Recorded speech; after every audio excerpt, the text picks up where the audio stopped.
Engkau terus menyertai hidup kami, bahkan saat ini Engkau bersama-sama dengan kami. Tuhan, kami berdoa biarlah Engkau membuka cara berpikir kami, membuka hati kami untuk mendengarkan kebenaran firman-Mu Tuhan, karena kami sangat percaya firman Tuhanlah yang sanggup mengubah hidup kami, firman Tuhanlah yang sanggup mengubah karakter kami. Urapi hamba-Mu yang tidak ada apa-apanya Tuhan, sampaikan isi hati-Mu bagi setiap kami. Hanya di dalam nama Tuhan kami Yesus Kristus kami berdoa dan mengucap syukur. Yang percaya Tuhan di tengah kita memberkati kita. Mari katakan bersama, amin. Shalom saudara yang terkasih, saya percaya hari ini saudara tetap dalam keadaan yang baik, luar biasa dalam pemeliharaan Tuhan. Kita akan sama-sama belajar firman Tuhan hari ini tentang mengenal dan dikenal oleh Tuhan. Saudara, ada banyak orang Kristen yang sudah pede merasa bahwa dia dikenal Tuhan. Saya pernah satu kali punya pengalaman saudara ya, saya waktu itu mau pergi pelayanan, saya naik Grab saudara ya, lalu saya ketemu sama sopirnya. Dia tanya sama saya, ibu mau kemana? Mau ke gereja. Oh iya bu, ibu ke gereja ya, sama saya juga orang Kristen bu, ya kata dia. Saya orang Kristen bu, saya juga percaya sama Tuhan Yesus. Oh kamu kenapa nggak ke gereja hari ini? Oh saya nggak ke gereja bu, katanya. Kenapa nggak ke gereja? Ngapain ke gereja? Ya kita cari Tuhan lah. Lalu dia bilang, Tuhan kok dicari-cari? Tuhan tuh gak perlu dicari, karena Tuhan tuh ada di hati. Oh gitu ya, iya. Ya kan Tuhan tahu hati kita, ya karena kita ini semua kan yang orang Kristen tuh sudah mengenal Tuhan.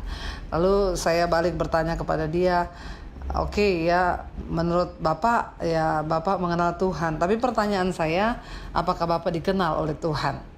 Karena ingat, pada akhir zaman nanti Yesus berkata, bukan setiap orang yang berseru padaku Tuhan, Tuhan yang akan masuk dalam kerajaan sorga, tetapi mereka yang melakukan kehendak Bapa. Bukankah goal dari kekristenan kita adalah dikenal oleh Tuhan? Ya, hari ini kita akan sama-sama belajar, kita ini mengenal Tuhan, hanya sekedar mengenal Tuhan, atau kita juga dikenal oleh Tuhan. Saudara, ini penting buat kita. Yesus berkata begini saudara, kalau kita baca dalam Matius ya, kita lihat sama-sama dalam Injil Matius pasal yang ke-7 ayat 22 ya, ini ayat yang sangat kita tahu sama-sama dan sangat kita takuti bersama. Matius 7 ayat 22 berkata, pada hari yang terakhir banyak orang akan berseru kepadaku, Tuhan, Tuhan, ya bukankah kami bernubuat demi namamu dan mengusir setan demi namamu dan mengadakan banyak mujizat demi namamu juga? Pada waktu itulah aku akan berterus terang kepada mereka dan berkata, aku tidak pernah mengenal kamu, enyahlah kamu daripadaku, kamu sekalian pembuat kejahatan. Saudara, ada sejumlah orang nanti di akhir zaman yang akan berkata kepada Tuhan, menghadap di hadapan Tuhan ketika masa penghakiman tiba, ketika Yesus datang kembali kedua kali di dunia ini, akan ada banyak orang-orang, sekelompok orang yang merasa mereka Kristen, mereka mengenal Tuhan dengan benar, bahkan mereka banyak melakukan kegiatan-kegiatan pelayanan, mereka banyak melakukan mujizat-mujizat, menyembuhkan orang sakit, melepaskan orang yang kerasukan setan. Selama mereka ada dalam dunia, mereka berpikir bahwa mereka sudah mengenal Tuhan dengan benar. Tetapi alangkah tragisnya saudara, ketika Yesus berterus terang kepada mereka dan berkata, ya, enyahlah engkau daripadaku, aku tidak pernah mengenal engkau, hai engkau pembuat kejahatan. Apa yang pada akhirnya nanti menyebabkan kita tidak dikenal oleh Tuhan? Saudara ingat, bagaimana menjadi orang yang mengenal dan dikenal oleh Tuhan, itu adalah yang terpenting. Di dalam Galatia pasal yang keempat, ya kita sama-sama belajar firman Tuhan. Rasul Paulus menulis surat ini buat jemaat yang ada di Galatia, saudara. Jemaat yang ada di Galatia sekarang menjadi negara wilayah Turki, ya. Surat ini ditujukan kepada jemaat di Galatia. Kenapa Galatia? Galatia itu nama kota, ya. Rasul Paulus menulis surat ini kepada mereka, yaitu jemaat yang dilayani oleh Rasul Paulus, ya, jemaat perintisan oleh Rasul Paulus. Ketika pada waktu itu Injil Kristus mulai diberitakan dan menyebar ke seluruh agama-agama, ya, menyebar kepada seluruh orang-orang yang bukan Yahudi. Ya, pada waktu Injil Kristus diberitakan, Rasul Paulus memberitakan Injil, lalu orang-orang di luar Yahudi mulai mengenal Kristus, lalu mulai mereka bertanya-tanya tentang apa itu menjadi Kristen yang baik, Kristen yang benar. Nah, surat ini ditulis oleh Rasul Paulus untuk jemaat di Galatia. Ya, kita lihat sama-sama Galatia 4 ayat yang ke-8. Rasul Paulus menekankan tentang betapa pentingnya kita ini dikenal oleh Tuhan. Galatia 4 ayat 8 berkata begini, dahulu ketika kamu tidak mengenal Allah, kamu memperhambakan diri kepada Allah-Allah yang pada hakikatnya bukan Allah. Yang ayat 9 berkata, tetapi sekarang sesudah kamu mengenal Allah, ya, sesudah kamu mengenal Allah, atau lebih baik sesudah kamu dikenal Allah, ya, perhatikan kata ini. Rasul Paulus bilang, tetapi sekarang setelah kamu mengenal Allah, atau lebih baik lagi setelah kamu dikenal oleh Allah, garis bawahi kata dikenal oleh Allah, bagaimana kamu berbalik lagi kepada roh-roh dunia yang lemah dan miskin dan mau menghambakan diri lagi kepadanya. Rasul Paulus berbicara kepada jemaat yang ada di Galatia, jemaat yang dirintisnya, jemaat yang diberikan pengajaran tentang kekristenan yang benar. Dia berkata kepada mereka, ingat, jangan hanya menjadi jemaat yang merasa mengenal Allah, tetapi jadilah jemaat yang dikenal oleh Allah. Pertanyaannya bagi kita sekarang, saudara, sampai di mana level kekristenan kita? Apakah kita hanya menjadi orang yang merasa mengenal Tuhan, atau kita menjadi orang yang dikenal oleh Tuhan? Ini adalah goalnya. Bukankah satu saat nanti kita semua akan menghadap Kristus, dan di sanalah kita akan melihat Tuhan akan berterus terang apakah kita dikenal sama Dia atau kita nggak dikenal oleh Tuhan. Rasul Paulus berkata, dulu kamu sebelum mengenal Allah, engkau memperhambakan dirimu kepada Allah-Allah yang lain, yang pada hakikatnya bukan Allah. Setelah sekarang engkau mengenal Allah, atau lebih tepatnya engkau dikenal oleh Allah, bagaimanakah engkau berkata engkau masih bisa lagi kembali kepada roh-roh dunia yang miskin itu, dan engkau mulai menghambakan diri lagi kepada roh-roh itu, kepada kenajisan, percabulan, kepada segala macam dosa yang bisa membuat engkau tidak lagi dikenal Allah? Saudara, ini penting buat kita. Ada terlalu banyak orang Kristen yang merasa bahwa dia dikenal oleh Tuhan. Tetapi pertanyaannya, apakah kita dikenal oleh Tuhan? Apa yang bisa membuat kita dikenal oleh Tuhan, saudara? Saya ingin kita sama-sama membaca firman Tuhan dari 2 Timotius pasal yang kedua ayat yang ke-19, ya. 2 Timotius 2 ayat yang ke-19 berkata begini, tetapi dasar yang diletakkan Allah itu teguh, dan materainya ialah Tuhan mengenal siapa milik kepunyaannya, ya. Dan setiap orang yang menyebut nama Tuhan hendaklah meninggalkan kejahatannya. 2 Timotius 2 ayat 19 berkata, tetapi dasar yang diletakkan oleh Allah itu teguh, dan materainya atas kita ialah Allah mengenal siapa milik kepunyaannya. Saudara, hari ini mari kita berhentilah hidup dalam kemunafikan. Mungkin engkau merasa engkau sudah melayani Tuhan, engkau sudah melayani pekerjaan Tuhan. Sebagai apa? Sebagai pendeta kah? Sebagai worship leader di gereja kah? Sebagai singers kah di gereja? Atau sebagai penata layanan di gereja, majelis, atau apa? Ya, mungkin kita merasa kita sudah mengenal Tuhan dengan baik dengan kita melakukan segala pekerjaannya. Tetapi hati-hati, saudara, ya. Ayat ini berkata begini, tetapi dasar yang diletakkan Allah itu teguh, dan materainya ialah Tuhan mengenal siapa milik kepunyaannya. Saudara, materai itu adalah sesuatu yang bisa membuat surat itu sah atau tidak. Sesuatu tanda keabsahan dari sesuatu itu adalah materai. Materai dalam hidup kita adalah, ayat ini berkata, materainya ialah Tuhan itu mengenal siapa milik kepunyaannya. Jadi berhentilah kita menjadi orang yang berpura-pura rohani, berhentilah menjadi orang yang berpura-pura dikenal oleh Tuhan, berhentilah kita menjadi orang yang berpura-pura Kristen dengan seabrek kegiatan rohani atau ayat-ayat yang mungkin kita tulis di sosial media. Berhentilah untuk berpura-pura menjadi orang yang mengenal Tuhan. Kenapa? Karena pada dasarnya Tuhan mencari orang yang dikenal oleh Tuhan. Bukan kita yang ngomong kita mengenal Tuhan, tetapi yang terlebih penting adalah orang yang dikenal oleh Tuhan. Ayat ini berkata, materai yang diletakkan Allah itu teguh, dan materainya ialah Tuhan mengenal siapa milik kepunyaannya. Setiap orang yang menyebut nama Tuhan itu meninggalkan kejahatannya. Siapakah orang-orang yang akan dikenal oleh Tuhan? Tidak ada kata lain, saudara, selain mereka yang sungguh-sungguh menerima Yesus sebagai Tuhan dan Juru Selamat secara pribadi dalam kehidupannya, dan meninggalkan segala kejahatannya dan hidup di dalam kebenaran firman Tuhan. Ada terlalu banyak hari-hari ini yang saya jumpai dan saya temui orang-orang yang mengaku Kristen, yang mengaku mengenal Tuhan, yang mengaku mengenal Dia, yang mengaku melayani pekerjaannya. Tetapi pertanyaannya, apakah kita sudah meninggalkan kejahatan di dalam hidup kita? Atau kita masih tetap hidup melakukan dosa, kita masih tetap menyakiti hatinya? Kita berdoa hari-hari ini, saudara, supaya Tuhan sungguh-sungguh memberikan kita pemahaman yang benar tentang kekristenan yang benar itu. Tidak cukup hanya engkau menjadi orang yang mengenal Tuhan saja, tetapi kita harus menjadi orang yang dikenal oleh Tuhan. Amin, saudara. Jangan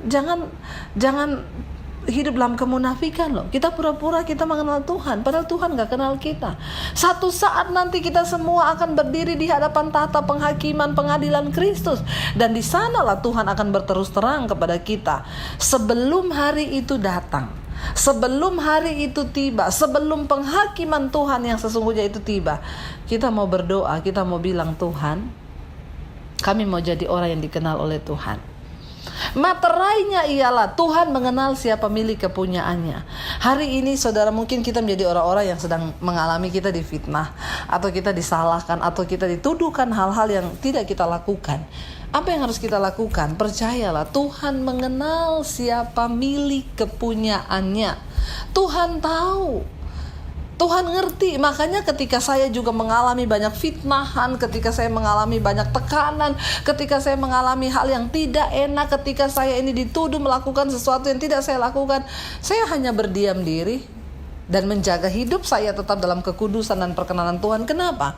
Karena saya percaya Alkitab berkata, Tuhan mengenal siapa milik kepunyaannya. Dan ketika Alkitab bilang Tuhan yang mengenal, Tuhan tuh gak bakal ketukar. Kita gak bisa gantikan perkenanan dan pengenalan Tuhan kepada kita dengan hal-hal yang sifatnya hanya terlihat mata. Kita gak bisa gantikan dengan kegiatan-kegiatan rohani kita. Ingat, saudara, kekristenan, kedewasaan iman tidak ada hubungannya dengan kegiatan-kegiatan gerejawi kita. Kekristenan dan kita dikenal oleh Tuhan tidak ada hubungannya dengan semua kegiatan-kegiatan agamawi yang kita lakukan. Percuma engkau terlibat dalam vokal grup gereja, engkau terlibat dalam paduan suara di gereja, engkau terlibat dalam pelayanan di gereja, engkau terlibat di dalam sebagai pengerja di gereja, bahkan mungkin majelis, bahkan pendeta sekalipun. Kalau engkau tidak meninggalkan kejahatan-kejahatanmu hari ini, Alkitab bilang Tuhan tidak mengenal kita. Mari kita berdoa, saudara. Orang yang mengenal Tuhan, Alkitab berkata, firman Tuhan berkata, orang yang sudah menerima Dia diberi kuasa untuk menjadi anak-anak Allah. Kita tinggalkan segala kenyamanan-kenyamanan kita yang dulu kita lakukan, dosa-dosa yang pernah kita lakukan dulu. Ketika kita mengenal Yesus, kita buang semua itu. Rasul Paulus berkata, ini yang aku lakukan. Aku meninggalkan apa yang dulu merupakan keuntungan bagiku. Sekarang ku anggap rugi, karena pengenalan akan Kristus Yesus Tuhanku itu lebih berguna dari segala-galanya. Rasul Paulus berkata, waktu aku menerima Dia, waktu aku mengenal Dia, aku menyerahkan hidupku kepadanya. Dan apa yang dulu merupakan keuntungan bagiku, sekarang ku anggap rugi. Apa yang merupakan keuntungan bagi saudara dulu? Dulu bagi saya, ya saya ke diskotik, dugem itu enak buat saya. Mungkin buat saudara, dulu saudara merokok itu nikmat. Dulu saudara melakukan hal-hal kenajisan, saudara yang suka selingkuh, saudara yang suka hidup dalam persinahan, engkau yang homoseksual, engkau yang dulu melakukan hal-hal yang najis, itu merupakan keuntungan dan dulu kita anggap itu kenikmatan buat daging kita. Tetapi kalau engkau berkata engkau mengenal Tuhan, dan engkau hidup dalam Dia, dan engkau berkata engkau Kristen, engkau mengenal Yesus sebagai Tuhan dan Juru Selamat, tetapi ketika engkau tidak meninggalkan semua dosa-dosa dan kejahatanmu itu, maaf, engkau tidak punya jaminan dikenal oleh Tuhan. Dan saya takut saudara, materainya itu tidak ada dalam hidup kita. Sehingga nanti ketika kita menghadap, dia bilang, aku tidak mengenal engkau, karena engkau pembuat kejahatan. Sebelum terlambat, saya berdoa saudara, supaya kita semua makin mengejar kesempurnaan dan keserupaan dengan Kristus. Tidak ada cara lain. Berlutut hari ini, mungkin engkau berkata, aku gak sanggup melepaskan diri dari ikatan dosaku. Mungkin engkau berkata, saya gak bisa lepas dari kenajisan. Hari ini saya sedang berselingkuh dan saya gak bisa lepaskan. Ya saudara, ketika engkau mau, engkau cuma tinggal duduk di kaki Tuhan dan berkata, Tuhan, aku mau meninggalkan semua kejahatan-kejahatanku dan mampukan aku Tuhan. Sekali lagi, Tuhan tidak mencari orang yang mampu, tetapi dia mencari orang yang mau saudara. Dan ketika kita mau, maka Tuhan yang akan melakukan itu dalam hidup kita. Amin. Dia gak cari orang yang mampu, dia cari orang yang mau. Kalau hari ini saudara mau dan berkata, saya mau tinggalkan kenajisan, saya mau tinggalkan semua dosa, dan saya mau berbalik kepada jalan-jalan kebenaranmu, maka Tuhan akan turut bekerja untuk mendatangkan kebaikan dalam hidup kita. Sebelum semuanya terlambat, ingat, kita punya time limit dalam hidup ini. Jangan sombong dan dengan angkuh engkau terus hidup di dalam dosa. Engkau dengan serakah melakukan segala keinginan dagingmu. Engkau dengan serakah hidup dalam kenajisan dan melakukan semuanya tanpa ada rasa takut kepada Tuhan. Hari ini bertobat. Kita mau bilang, Tuhan, aku mau bertobat Tuhan, dan aku mau melepaskan semua hal yang tidak berkenan kepada Tuhan, supaya aku dikenal oleh Tuhan. Saudara, kalau firman Tuhan ini datang pada kita hari ini, kalau engkau mendengarkan khotbah saya hari ini, saya percaya tidak ada yang secara kebetulan. Tuhan mengasihi engkau, Tuhan mengasihi hidupmu, dan dia ingin engkau berbalik dari semua jalan yang jahat itu sebelum terlambat. Satu kali saya ditelepon oleh seorang jemaat. Dia bilang, Ibu, 11:30 malam dia telepon saya, Ibu Debbie ada di mana? Saya bilang, saya lagi ada di jalan, saya mau pulang karena saya baru selesai pelayanan. Bisa nggak Bu, malam ini Ibu ke rumah sakit? Ya, tolong doakan teman saya yang sedang terbaring di rumah sakit. Jadi saya, karena sudah 11:30 malam, saya bilang, ya Bu, bisa nggak kalau besok Bu? Ya, karena saya juga capek ya, saya mau pulang ya, nanti mungkin besok ya, besok pagi saya ke sana, saya akan berdoa. Ibu kasih aja alamat rumah sakitnya, nanti saya datang ke sana. Lalu dia bilang, Bu, persoalannya menurut dokter umurnya tinggal 24 jam. Karena dia mengalami sakit dan semuanya udah rusak ya. Jadi tadi ini kami mendapat kabar bahwa livernya sudah pecah dan sudah infeksi di dalam, jadi tidak ada harapan lagi, dan menurut dokter hidupnya tinggal 24 jam. Saya sempat lihat jam juga saudara, aduh sekarang jam berapa ya? Jam 12. Besok pagi masih bisa lah. Ya, pendeta juga manusia, punya rasa, punya hati. Lalu akhirnya saya bilang, ya udah Bu, ya besok pagi deh, saya pasti ke sana pagi-pagi banget. Pagi-pagi banget saya ke sana ya. Saya juga malam itu saudara tidur agak, saya berdoa juga ya, Tuhan jangan panggil dia dulu deh, kasih dia kesempatan Tuhan ya untuk dilayani. Pagi-pagi banget ya, saya ajak suami saya menuju ke rumah sakit yang dimaksud ya. Macet lagi saudara ya. Di Jakarta itu, waduh luar biasa ya. Dari jalan saya itu menuju ke rumah sakit sebenarnya deket saudara. Ya bisa ditempuh hanya dalam waktu setengah jam. Tetapi kalau macet bisa jadi 2 jam sampai 2,5 jam. Jadi saya udah lihat jam, saya ditelepon terus. Ibu udah sampai di mana Ibu? Udah sampai di mana Bu ya? Jadi teman jemaat ini takut saudara kalau dia meninggal belum sempat dilayani. Saya bilang sebentar lagi, tapi ini saya masih kena macet. Bu please ya, cepet ya Bu. Ya udah akhirnya saya bilang sama suami saya, ya udah saya turun aja deh ya di pinggir jalan, stop di pinggir jalan. Ya saya cari Gojek aja, saya naik Gojek aja gitu saudara ya. Lalu dapat Gojek, saya langsung naik Gojeknya, saya bilang, Bang Ya kita cepet-cepet ya bang, pokoknya terobos cepet ya bang. Saya mau ke rumah sakit nih, mau doain orang, soalnya orangnya umurnya tinggal beberapa jam ya. Lalu Gojeknya bilang, ya bu, tapi kalau kita cepet-cepet semua kita terobos, bisa kita lebih dulu daripada dia. Ya dan ternyata ya berhikmat juga ini Gojeknya saudara. Akhirnya jalan saudara ya, dan puji Tuhan sampai di rumah sakit. Waktu sampai di rumah sakit, saya ketemu dengan seorang wanita. Lalu saya dikenalin ini istrinya. Jadi yang sakit ini suaminya. Oh gitu. Umur berapa? Saya bilang umur 36 tahun. 36 tahun dan dokter memvonis bahwa umurnya tinggal beberapa jam lagi. Saya tanya kepada istrinya, saudara, sakit apa gitu ya. Lalu istrinya cerita, ya, dia waktu masih sehat tubuh ya, waktu-waktu hidupnya dipakai untuk hal-hal yang ya menyakiti hati Tuhan, beberapa kali selingkuh, ya beberapa pokoknya dia pakai narkoba, dia ngerokok, ya dia selalu ada di dunia malam, dia nggak pernah peduli dengan istri dan anaknya. Lalu tiba-tiba dia sakit. Pertama tuh dokter bilang dia kena autoimun, ya tetapi yang membuat parah itu bu, karena dia perokok berat, dia peminum alkohol ya, dan dia juga suka begadang. Jadi ternyata livernya juga udah rusak, jantungnya udah rusak, semuanya rusak. Nah kata dia tadi malam itu dokter udah ngomong bahwa livernya itu udah pecah. Lalu saya bilang sama istrinya, kalau Tuhan mau menyembuhkan suami ibu, tidak ada perkara yang mustahil, Tuhan sanggup. Tetapi kalau Tuhan mau panggil dia, apakah ibu juga rela? Ya, saya bukan tipe pendeta yang suka beri janji muluk-muluk, ya pasti sembuh, pasti ibu percaya aja kalau udah pokoknya Yesus pasti menyembuhkan. Saudara, Tuhan sanggup menyembuhkan penyakit apapun, Tuhan sanggup. Tapi tidak semua akan Tuhan sanggup. Kenapa? Karena Allah itu memberi kemurahan kepada siapa Dia ingin memberi kemurahan. Nah makanya kita harus mencapai tingkatan iman yang benar, bahwa tidak ada satupun yang bisa pisahkan kita dari kasih Kristus, termasuk kematian. Yang terpenting hidup kita dalam perkenanannya. Alkitab berkata bahkan mati itu juga adalah sebuah keuntungan. Makanya kita harus punya pemahaman yang benar tentang firman Tuhan, ya tentang Tuhan itu sendiri. Akhirnya kami masuk ke dalam ruang ICU, saudara.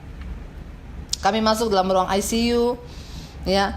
Saya melihat dia terbaring di tempat tidur, saudara ya, sudah tidak berdaya, dan dari ujung rambut sampai ujung kaki itu melepuh, luka semuanya. Kenapa? Karena infeksi dalam, jadi tubuhnya itu panas ya, panas tinggi dan nggak bisa tahan lah, jadi mengelupas semua. Lalu saya bisik di telinganya dia, saya bilang, Pak, dia koma ya, sudah berbulan-bulan koma, tidak sadarkan diri. Tapi saya percaya orang koma itu dia masih bisa mendengar ya, rohnya itu masih bisa nangkap ya, karena otak kanannya itu juga masih tetap berjalan ya, jadi dia masih bisa nangkap. Lalu saya bisikin di telinganya, Pak, Tuhan mengasihi Bapak ya, apapun yang terjadi Tuhan mengasihi. Dan hari ini saya ada di sini juga buat Bapak, itu tanda Tuhan mengasihi Bapak. Hari ini Pak, minta ampun atas setiap dosa dan pelanggaran yang sudah Bapak lakukan. Lalu air matanya mulai berlinang, saudara. Padahal dia koma, dia gak bisa apa-apa ya, dia koma, tidak bisa bicara, gak bisa apa-apa, tapi air matanya berlinang. Dan saya tahu berarti hatinya, rohnya menangkap sesuatu. Saya bisikin terus di telinganya, Pak, berserah kepada Tuhan. Kalau ada dosa yang pernah Bapak lakukan yang menyakiti hati Tuhan, hari ini minta ampun kepada Tuhan. Ya, bilang, Tuhan ampuni aku, dan aku mau menyerahkan roh, jiwa, dan tubuhku ke dalam tangan-Mu. Ampuni Tuhan.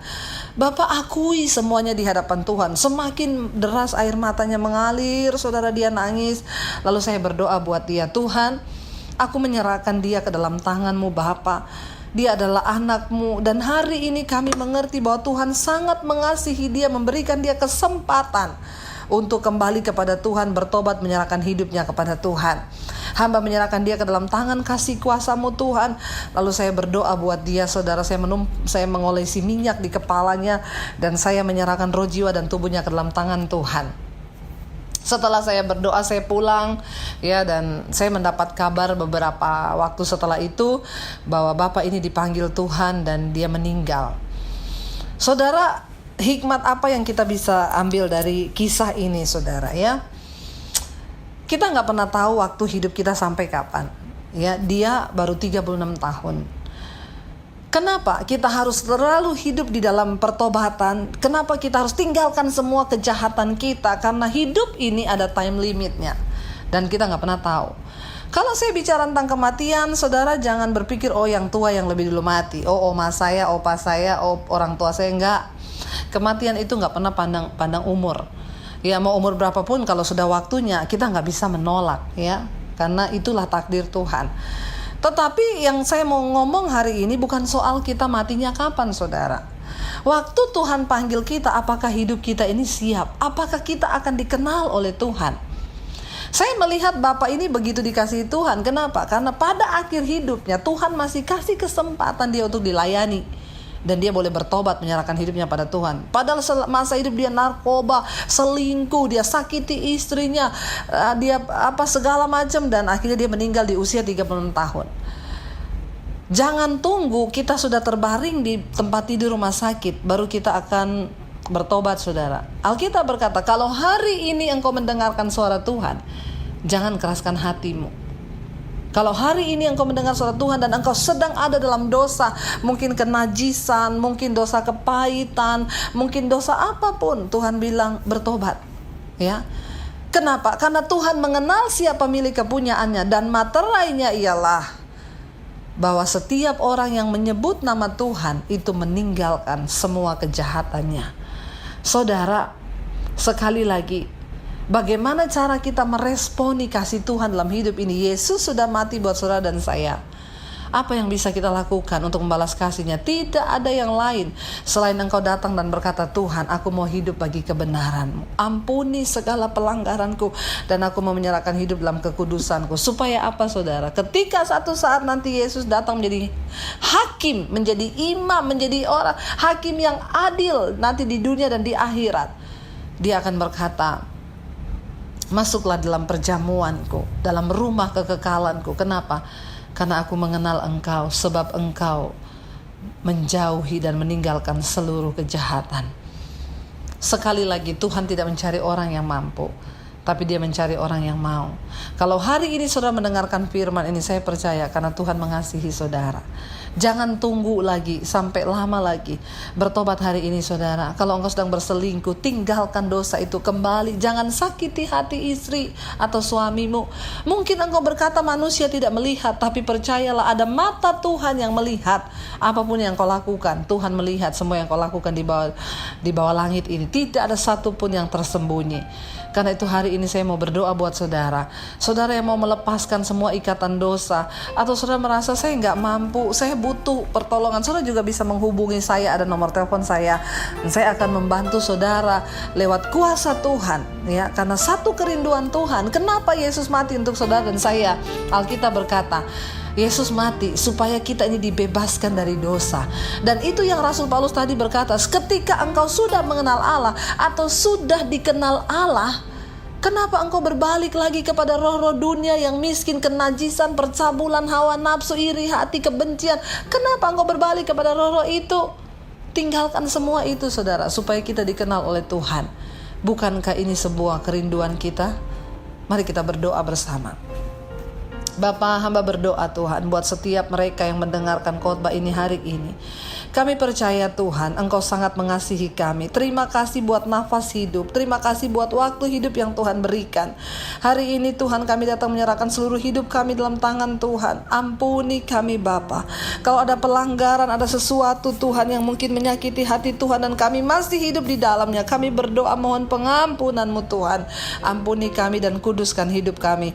Kami mau tinggalkan segala kejahatan kami. Mungkin kami tidak berdaya oleh daging ini, tapi kami berdoa ketika kami berserah kepada Tuhan, Roh Kudus-Mu yang akan memampukan kami. Sebab bukan karena kuat dan gagah kami, hanya karena Roh-Mu lah yang memampukan kami. Hamba berdoa buat setiap mereka mendengarkan khotbah ini, firman ini hari ini. Tuhan mampukan mereka. Jamah hati kami Tuhan. Jamah hidup kami Bapa. Kami ingin bukan hanya menjadi orang yang mengenal Tuhan, tapi kami rindu menjadi orang yang dikenal Tuhan. Terima kasih Bapa, biar firman-Mu menjadi kekuatan bagi kami dan kami akan berdiri teguh sampai satu saat nanti Engkau panggil kami pulang ke rumah-Mu yang kekal. kami boleh dikenal oleh Tuhan karena nama kami tercatat di dalam kitab kehidupan-Mu. Terima kasih Bapa buat hari ini, buat firman-Mu. Teruslah bekerja dalam hidup kami. Di dalam nama Yesus kami sudah berdoa dan kami bersyukur. Haleluya. Amin.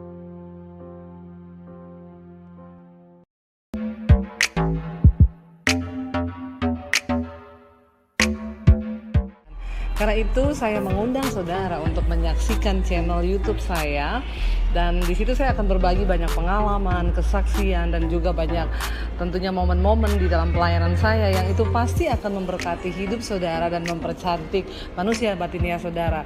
Jangan lupa saksikan channel YouTube saya Debbie Basjir TV. Jangan lupa like dan juga subscribe. Tuhan memberkati.